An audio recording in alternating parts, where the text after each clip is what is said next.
Well, you haven't seen cricket played in a long time, so today these two teams gave you two matches in 120 over innings.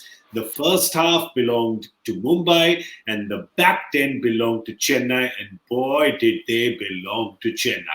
Hello and welcome. You're watching My 11 Circle presents Cricbuzz Live. I'm Gaurav Kapur here in Mumbai, and MS Dhoni winning the toss, putting Rohit and his team into bat in Abu Dhabi. 86 for 2 at the end of 10 overs. And of course, predictions, could they get to 180, 200, perhaps even cross 200 with so much firepower to come. But you put all the firepower on one side and you put MS Dhoni's mind on the other. And more often than not, MS Dhoni will come out trumps as he did today. You look at that batting lineup, you look at the Pandya brothers, Pollard, and you say that you're getting less than 8 in over in the back 10, and they would classify that as a very bad day. I have Harsha, Bhogle and Bhattacharjya here with me. Well, that back 10, a different story, isn't it, Harsha? Correct. Very different story. I mean, I thought 180 would be surpassed quite easily, but you never know with CSK. Dhoni just backs his players. I mean, how many players, how many captains would have gone back to Lungi and Giri after that opening spell and said, I'm backing you to bowl 2 overs at the death for me. And that just lifts him. But there's an interesting aspect that we need to look at right through this tournament in Abu Dhabi. And that is the catching at the boundary. Faf du Plessis was sensational. We always say that fielder should give you 2 wickets. I think those 2 he took off Jadeja were as much his as Jadeja's. I mean, Tiwari's ball was a good ball. He bowled it wide, but the boundaries are long.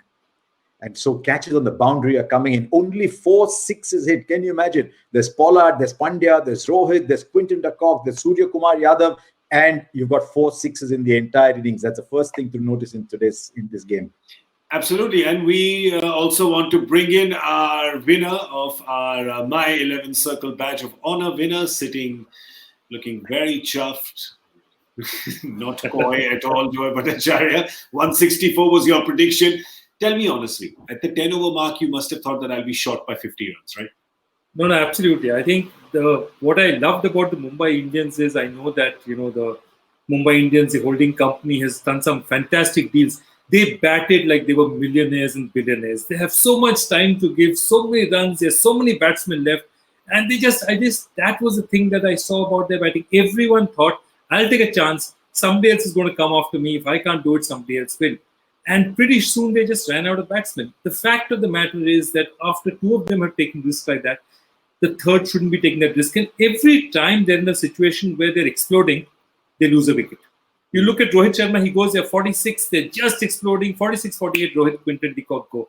92, they're again looking set. Saurav and Surya are going to go. Again, they lose wickets. And that's been the pattern throughout. Every time they're looking, okay, now they're going to make a platform and really go for it. They made the platform, then somebody gets out. And the fielding was absolutely outstanding. Also notice the 2 best fielders clearly on the side, because the Indian fielders look rusty, even the Jadeja look rusty. The 2 best fielders on show were in the 2 long on, long off. And it made such a huge difference, just as Harsha said. Yeah, absolutely. And those 2 catches by Faf du Plessis that Harsha spoke about. And, well, they say dad's army, but not looking like a dad's army. And, well, funnily, what has happened today is that it's the youngsters who've been doing the misfields. And it's the old boys, the battle-hardened war horses who were doing really well. Yeah, I mean, Faf is one of the best fielders in the world in any case. Faf has been among the best fielders in the world for a long time. The one he pulled down of Hardik Pandya, I think that was 20-25 runs there, because he was looking so good, judging length beautifully, hitting Jadeja front foot, hitting him back foot. So I think that catch is about 20-25 runs. Somebody else there is not taking it. But I enjoyed watching it. I also enjoyed the fact, as I was coming, I was looking, thinking, I've been eating too many desserts. I need to be a little careful. And then I saw Tiwari. I said, go for it, man. One more cheesecake's not going to kill you. I tell you, Harsha, I saw more bellies there than a Delhi police convention. I have never seen so many bellies there together at one time. Or not in the cricket field. But I'll tell you what, belly or no belly, who brought them back, who brought Chennai back in the game after that first assault is the canny guy who currently plays for CSK, but given the grin on Joy's face, you would imagine is still playing for KKR. Because all roads Piyush Chawla. lead to everywhere via Kolkata for Joyda. But I just want to But he say, was beautiful. today the strangest thing that has happened, and of course we've seen cricket after a long time, and there's a lot of unusual things that were happening, with some great catches, and Mumbai's batting failing. The strangest thing that has happened today is that MS Dhoni got an LBW review wrong. Not only did he get it wrong, his bowler actually told him, don't take it. That's the most amazing thing. Bowlers normally sell everything. You're 3 feet outside off stump and then say, that's plumb. Here the bowler saying, look, it was a wrong run. It's going the other way.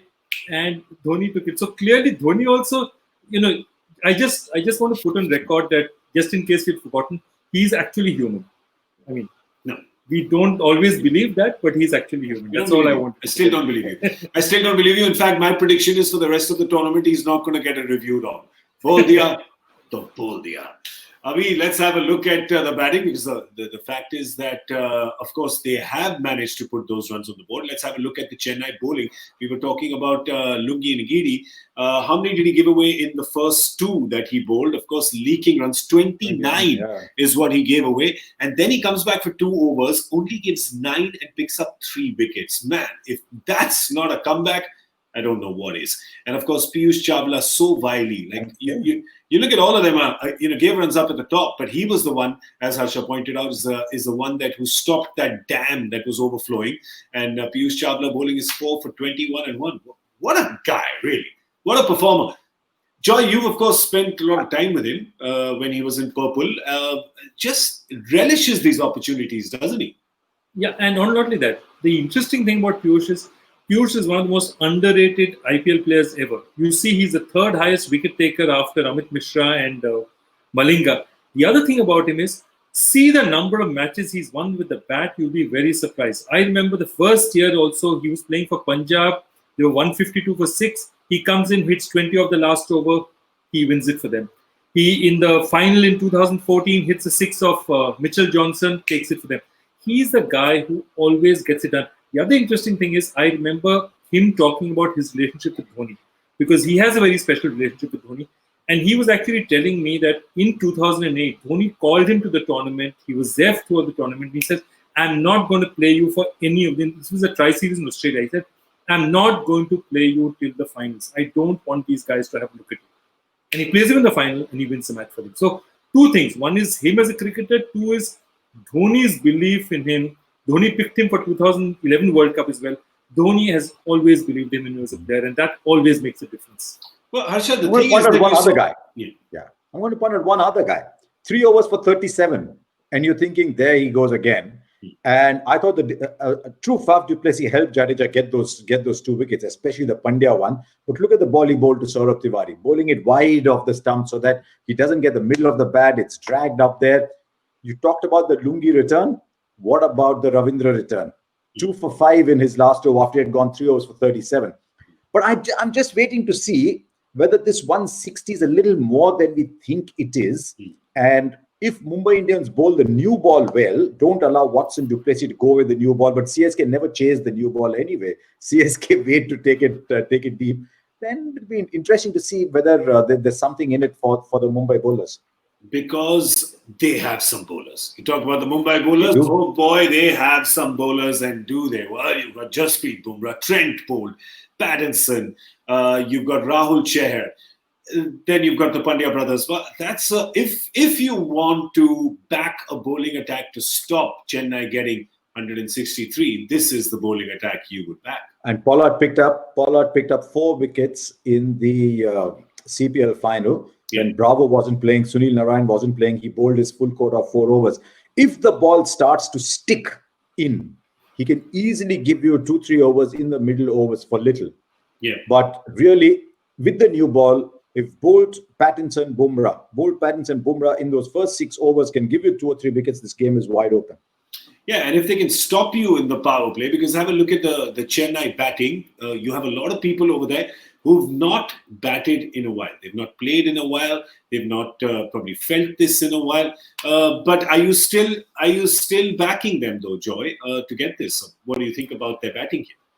See, my only thing is that I believe Mumbai has the best bowling attack in the IPL. There's no doubt about it. So no target is not defendable by them. The only thing I'd say is that given these circumstances, when you play a new match, I think the biggest problem, if you see Mumbai, the way they batted was they didn't know how much was good enough. Yeah. They never told themselves, is 180 good enough, 200 good enough. They were always trying to bat for 200 and they got, that was the problem that they had. They didn't know what was good enough. Here, at least, the one thing that CSK has in their favor is they know it's 160, they know what they have to chase, and they know what the ball could possibly do towards the end. The other worry is that maybe your spinners need to come on a bit earlier, because if there is due, and both captains have alluded, at least Dhoni has alluded to due, then Chahar and Kunal Pandya may struggle after the 10th, 11th overs to sort of get it in. So that's one thing that they'll be thinking about repeatedly, that I need to maybe use my spinners a bit earlier than I might under other circumstances. Well, then, of course, Harsha, your call, is that 162 gettable for Chennai, or are you backing it looks a little bigger? It is a little bigger than it looks. Yeah, look, at this stage, you've got to say that Chennai Super Kings have the upper hand, because the 160 chase, batting down to number 10, very canny batting, true, slightly rusty batting, but canny batting. Faf du Plessis had a great season, by the way, at home, but that's been a little while ago. Slightly rusty batting, but very canny batting. And if there's 60 together, the last 6, them to get it. So at this stage, I think Chennai ahead, but there's a Bumrah factor. If Bumrah is going to come back and bowl as well as we know he can, then Bumrah at the back end is the factor that you have to take into consideration. So I'm thinking about 60, 55, 40, 60, 40 at this stage to Chennai. Yes, because Chennai does have a long batting order. And then, of course, there is that issue of MS Dhoni. Where do you see him batting? Is he going to be the floater? He would definitely, in any chase, want to be around at the end, not because he likes it or not because the opposition dislikes it. It's because that's just the way the universe works. And we are not ones to argue with the universe. We will not. And he is the universe. He is the You universe. might say that, you might say, Gale is the universe boss. No. World revolves around here. Did you see when Chahar misfielded? Yeah. Right? That is the time when he's closed the game. Dhoni is very good at closing the game. He's closed the game and Chahar has misfielded a boundary. Did you see him go, No. That's it. Yeah, Well and Chad didn't even look at MS. He's like, I do not want No, to, he won't. because the He universe won't. will just swallow me whole. So let me just not even look there. And he'll be hoping that he doesn't get a look in now with a bat, because almost everybody got a look in with a bat for Mumbai. Chennai will be hoping that it doesn't come to that. But if it does, they've got some handy batters down at the end as well. Well, that's it. We're done now. We, of course, will be back at the 10th over at the end of the 10th over with Cricbuzz Combox. So we're going to be right here. That's all we have time for on My 11th Circle presents Cricbuzz Live. We've got Harsha Bhogle saying 60-40 in Chennai's favor. Joy, your call? I think I actually like Mumbai for this. 60-40 again? 60-40? Do I hear 60-40? Yeah, 55-45 Mumbai. 55-45 just to be different, and because he's on a roll with numbers today. 55-45. And you? 50-50. God. Oh, Lord. What a wuss you are. What a wuss. Yeah. Your backside is going to start hurting for sitting on that fence.